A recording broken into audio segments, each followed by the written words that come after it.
ലൂക്കായുടെ സുവിശേഷം 15-ാം അധ്യായം 11-ാം വാക്യം. ഒരു മനുഷ്യന് 2 പുത്രന്മാരുണ്ടായിരുന്നു. ഇളയവൻ പിതാവിനോട് പറഞ്ഞു, പിതാവേ, സ്വത്തിൽ എൻ്റെ ഓഹരി എനിക്ക് തരിക. അവൻ സ്വത്ത് അവർക്കായി ഭാഗിച്ചു.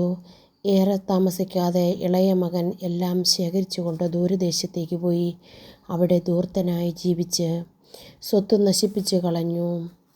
അവൻ എല്ലാം ചെലവഴിച്ചു കഴിഞ്ഞപ്പോൾ ആ ദേശത്ത് ഒരു കഠിനക്ഷാമമുണ്ടാകുകയും അവൻ ഞെരുക്കത്തിലാവുകയും ചെയ്തു.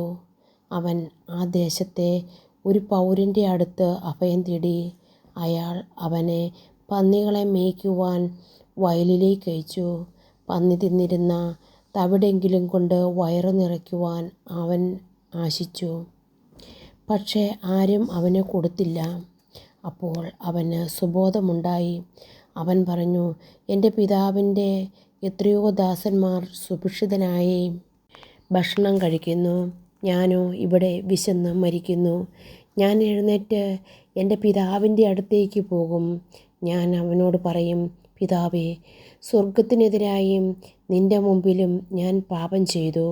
നിൻ്റെ പുത്രനെന്ന് വിളിക്കപ്പെടുവാൻ ഞാൻ ഇനി യോഗ്യനല്ല. നിൻ്റെ ദാസരിൽ ഒരുവനായി എന്നെ സ്വീകരിക്കണമേ. അവൻ എഴുന്നേറ്റ് പിതാവിൻ്റെ അടുത്തേക്ക് ചെന്നു. ദൂരെ വച്ച് തന്നെ പിതാവ് അവനെ കണ്ടു. അവൻ മനസ്സലിഞ്ഞ് ഓടിച്ചെന്ന് അവനെ കെട്ടിപ്പിടിച്ചു ചുംബിച്ചു. അവൻ പറഞ്ഞു, പിതാവേ, സ്വർഗത്തിനെതിരായും നിൻ്റെ മുമ്പിലും ഞാൻ പാപം ചെയ്തു. നിൻ്റെ പുത്രനെന്ന് വിളിക്കപ്പെടുവാൻ ഞാൻ ഇനി യോഗ്യനല്ല. പിതാവാകട്ടെ തൻ്റെ ദാസരോട് പറഞ്ഞു, ഉടനെ മേൽത്തരം വസ്ത്രം കൊണ്ടുവന്ന് അവനെ ധരിപ്പിക്കുവിൻ. ഇവൻ്റെ കയ്യിൽ മോതിരവും കാലിൽ ചെരുപ്പും അണിയുവിൻ. കൊഴുത്ത കാളക്കുട്ടിയെ കൊണ്ടുവന്ന് കൊല്ലുവിൻ. നമുക്ക് ഭക്ഷിച്ച് ആഹ്ലാദിക്കാം. എൻ്റെ ഈ മകൻ മൃതനായിരുന്നു, അവനിതാ വീണ്ടും ജീവിക്കുന്നു. അവൻ നഷ്ടപ്പെട്ടിരുന്നു, ഇപ്പോൾ കണ്ടുകിട്ടിയിരിക്കുന്നു. അവർ ആഹ്ലാദിക്കുവാൻ തുടങ്ങി. ധൂർത്തപുത്രനെ പോലെ പാപത്തിൽപ്പെടാതെയോ തെറ്റുപറ്റാത്തതോ ആയി ആരുമില്ല.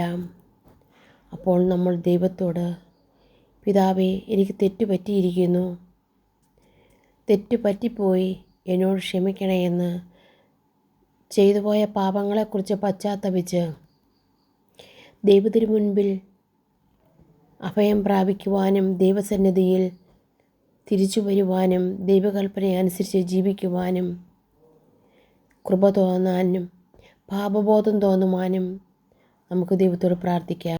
അപ്പോൾ ധൂർത്തപുത്രനോട് ആ പിതാവ് ചെയ്തതുപോലെ നമ്മുടെ സ്വർഗസ്ഥനായ പിതാവ് നമ്മളെയും വിരുന്നൊരുക്കി സ്വീകരിക്കും സ്വർഗത്തിൽ.